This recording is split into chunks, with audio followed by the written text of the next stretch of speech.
ಮನೆಪಾಕ ಅಭಿಮಾನಿಗಳಿಗೆ ಸ್ವಾಗತ. ಇವತ್ತು ನಾವು ಈ ಹೆಸರು ಕಾಳನ್ನ ಹೇಗೆ ಮೊಳಕೆ ಕಟ್ಟಿಸೋದು ಮತ್ತೆ ಅದರಿಂದ ಸಲಾಡ್ ಅಥವಾ ಈ ಕೋಸಂಬರಿನ ಹೇಗೆ ಮಾಡೋದು ಅಂತ ನೋಡೋಣ.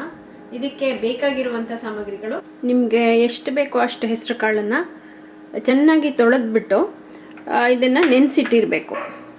ನೀವು 1 ಕಪ್ ಹೆಸರು ಕಾಳನ್ನು ನೆನೆಸ್ತೀನಿ ಅಂದರೆ ಸುಮಾರು ಒಂದು 3 ಕಪ್ ನೀರಿನಲ್ಲಿ ನೆನೆಸಿರಿ. ಏಕೆಂದರೆ ಅದು ದಪ್ಪ ಆದಾಗ ಡಬಲ್ ಸೈಜ್ ಆಗುತ್ತೆ, 2ರಷ್ಟು ಆಗುತ್ತೆ ಸೈಜು. ಮತ್ತು ನಾರ್ಮಲಾಗಿ 1 ಕಪ್ ಹೆಸರು ಕಾಳು 2 ಕಪ್ಪನ್ನ ನೆನೆಸಿದ ಮೇಲೆ 2 ಕಪ್ನಷ್ಟು ಸಿಕ್ಕತ್ತೆ. ನೀವು ರಾತ್ರಿ ನೆನೆಸಿಟ್ರೆ ಬೆಳಗ್ಗೆ ಹೊತ್ತಿಗೆ ನೆಂದಿರುತ್ತೆ. ನಾರ್ಮಲಾಗಿ ನಾನು ಮೊಳಕೆ ಬರ್ಸೋಕ್ಕೆ ಏನು ಮಾಡ್ತೀನಿ ಅಂದರೆ, ಈ ಥರದ್ದೊಂದು ಸ್ಟ್ರೈನರ್ ಇಟ್ಕೊಂಡಿರ್ತೀವಲ್ವ, ಅದರಲ್ಲಿ ನೆನೆಸಿದ ಕಾಳನ್ನು ಬಸ್ದು ಅದರಲ್ಲೇ ಉಳಿಸ್ಬಿಟ್ಟು ಈ ಕೆಳಗಡೆ ಒಂದು ಖಾಲಿ ಪಾತ್ರೆ ನೆನೆಸಿಟ್ಟಿರ್ತೀವಲ್ಲ ಹೆಚ್ಚು ಕಮ್ಮಿ ಆ ಥರ, ಅಥವಾ ಈ ಸ್ಟೇನರನ್ನು ನೀಟಾಗಿ ಇಡುವಂಥ ಒಂದು ಪಾತ್ರೆನಲ್ಲಿಟ್ಟು ಇದರ ಮೇಲೆ ನೀವು ಈ ಥರ ಒಂದು ತಟ್ಟೆನ ಮುಚ್ಚಿಬಿಟ್ಟು ನೀವು ಸ್ವಲ್ಪ ಬಿಸಿ ಬರುವಂಥ ಕಡೆಯಲ್ಲಿ, ಅಂದರೆ ಬೆಚ್ಚಗಿರುವಂಥ ಜಾಗದಲ್ಲಿ, ಬೆಸ್ಟ್ ಪ್ಲೇಸ್ ಅಂದರೆ ಸ್ಟವ್ ಹತ್ತಿರ. ಏಕೆಂದರೆ ಅಲ್ಲಿ ಏನಾದ್ರು ಅಡುಗೆ ಮಾಡ್ತಾ ಇರ್ತೀವಲ್ಲ ಅಥವಾ ಏನಾದರೂ ಬಿಸಿ ಮಾಡ್ತಾ ಇರ್ತೀವಿ, ಅಲ್ಲಿ ಸ್ಟವ್ ಹತ್ತಿರ ಇಟ್ಟರೆ ನಿಮಗೆ ರಾತ್ರಿ ಇಟ್ಟರೆ ಬೆಳಗ್ಗೆ ಹೊತ್ತಿಗೆ ಚೆನ್ನಾಗಿ ಮೊಳಕೆ ಬಂದಿರುತ್ತೆ. ಈಗ ನೆನ್ನೆ ಹಾಕಿದ್ವಲ್ಲ ಇದು, ಈಗ ನೋಡಿ ಎಷ್ಟು ಚೆನ್ನಾಗಿ ಮೊಳಕೆ ಬಂದಿದೆ. ಸೊ ಇದು ಬೆಸ್ಟ್ ವೇ ನೀವು ಮೊಳಕೆ ಕಟ್ಟೋಕ್ಕೆ. ಇಲ್ಲ ಅಂತಂದರೆ ಒಂದು ಬಟ್ಟೆನಲ್ಲಿ ಕೂಡ ಕಟ್ಟಿ ಹುಕ್ಕಿದ್ರೆ, ನೇತು ಹಾಕಿದ್ರೆ ಆವಾಗಲೂ ಚೆನ್ನಾಗಿ ಮೊಳಕೆ ಬರುತ್ತೆ. ಇದನ್ನು ನಾನು ಓವರ್ ನೈಟ್ ಇಟ್ಟಿದ್ದೀನಿ. ಆವಾಗಲೂ ಬರಲಿಲ್ಲ ಅಂತಂದರೆ ನೀವು ಅಟ್ಲೀಸ್ಟ್ 1 ಫುಲ್ ಡೇ 24 hours ಇಡಿ, ಖಂಡಿತ ಬಂದೇ ಬರುತ್ತೆ ಅವಾಗ.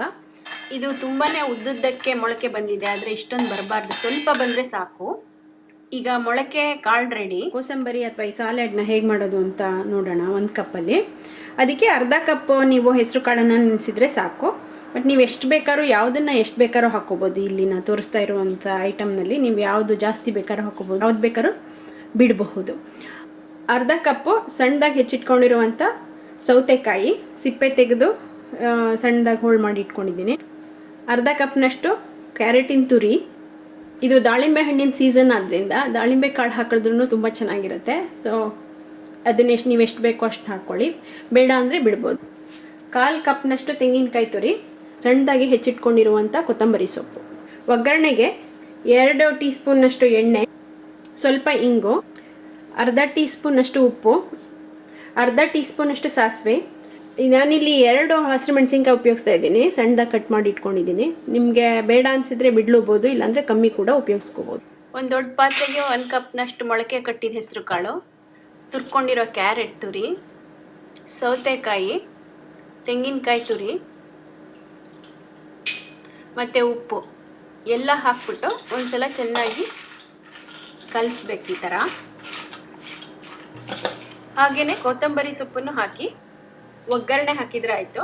2 ಟೀ ಚಮಚ ಎಣ್ಣೆ ಬಿಸಿ ಮಾಡಿ, ಬಿಸಿ ಆದಮೇಲೆ ಇಂಗು ಹಾಕಿ, ಸಾಸಿವೆ ಹಾಕಿ, ಸಾಸಿವೆ ಚಟಗುಟ್ಟಿದ ಮೇಲೆ ಮೆಣಸಿನ್ಕಾಯಿ ಹಾಕಿ, ಮೆಣಸಿನ್ಕಾಯಿ ಸ್ವಲ್ಪ ಬಿಳಿ ಬಣ್ಣ ಬಂದಮೇಲೆ ಹೀಟ್ ಆಫ್ ಮಾಡಿ, ಒಗ್ಗರಣೆನ ನಾವು ಈ ಕೋಸಂಬರಿ ಅಥವಾ ಸಾಲಡ್ ಏನು ಮಾಡಿ ಇಟ್ಕೊಂಡಿದ್ದೀವೋ ಅದಕ್ಕೆ ಹಾಕಿ ಚೆನ್ನಾಗಿ ಮಿಕ್ಸ್ ಮಾಡಿ. ಇದನ್ನು ಚೆನ್ನಾಗಿ ಮಿಕ್ಸ್ ಮಾಡಿದ್ಮೇಲೆ ದಾಳಿಂಬೆ ಕಾಳು ಹಾಕಿ. ಮುಂಚೆನೇ ಹಾಕಿದ್ರೆ ಅದೊಂಥರ ನೀರು ಬಿಟ್ಟಂಗೆ ಆಗಿರುತ್ತೆ. ಇದನ್ನು ಮತ್ತೆ ಕಲಸಾದ್ಮೇಲೆ ಸ್ವಲ್ಪ ನಿಂಬೆ ಹಣ್ಣು ಬೇಕಾದರೆ ಹಿಂಡಿ ಮತ್ತೆ ಇದನ್ನು ಕಲಸಿ. ಈಗ ನಿಮಗೆ ಹೆಸರು ಕಾಳನ್ನು ಮೊಳಕೆ ಕಟ್ಟೋದು ಹೇಗೆ ಅಂತ ಗೊತ್ತಾಯ್ತಲ್ವಾ. ಇದನ್ನು ಕಟ್ಟಿ ನೀವು ಆ್ಯಕ್ಚುಲಾಗಿ ಈ ಥರ ಮೊಳಕೆ ಬರ್ಸಿದ್ದನ್ನು 2 ದಿವಸ ಫ್ರಿಡ್ಜಲ್ಲಿ ಇಟ್ಕೋಬೋದು ಅಷ್ಟೇ. ಆಮೇಲಿಂದ ಇದರಲ್ಲಿ ಸತ್ವನೂ ಇರಲ್ಲ, ರುಚಿನೂ ಇರೋದಿಲ್ಲ. ಮೊಳಕೆ ಕಾಳನ್ನೇ ಉಪಯೋಗಿಸ್ಬಿಟ್ಟು ನೀವು ಉಸ್ಲಿ ಮಾಡ್ಕೋಬೋದು. ಈ ಹೆಸರು ಕಾಳಿಗೆನೇ ಸ್ವಲ್ಪ ಜೀರಿಗೆ, ಹಸಿರು ಮೆಣಸಿನ್ಕಾಯಿ ಎಲ್ಲ ಹಾಕಿ ತಿರುವಿ ದೋಸೆ ಥರ ಮಾಡ್ಕೋಬೋದು.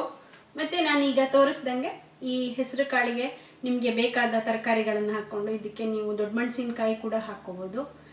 ಸಣ್ಣದಾಗಿ ಸೀಬೆ ಹಣ್ಣನ್ನು ಹಾಕ್ಕೋಬೋದು, ಸೇಬನ್ನು ಹೆಚ್ಚು ಹಾಕ್ಕೋಬೋದು. ಏನು ಹಾಕ್ಕೊಂಡು ಆ ಕಾಲದಲ್ಲಿ ಆ ಹಣ್ಣು ಹಾಕ್ಕೊಂಡು ಇದಕ್ಕೆ ನೀವು ಮಿಕ್ಸ್ ಮಾಡ್ಕೊಂಡು ತಿನ್ಬೋದು, ತುಂಬಾ ಚೆನ್ನಾಗಿರುತ್ತೆ. ಈಗ ನಿಮಗೆ ಹೆಸರು ಕಾಳನ್ನು ಮೊಳಕೆ ಕಟ್ಟಿ ಅದನ್ನು ನಾವು ಯಾವ್ಯಾವ ರೀತಿಯಲ್ಲಿ ಉಪಯೋಗಿಸ್ಬೋದು ಅನ್ನೋದು ತಿಳಿತಲ್ವಾ. ನೀವು ಕೂಡ ಇದನ್ನು ಮಾಡಿ ನೋಡಿ ನಿಮ್ಮ ಅಭಿಪ್ರಾಯನ ಖಂಡಿತ ತಿಳಿಸಿ. ನಮಸ್ಕಾರ.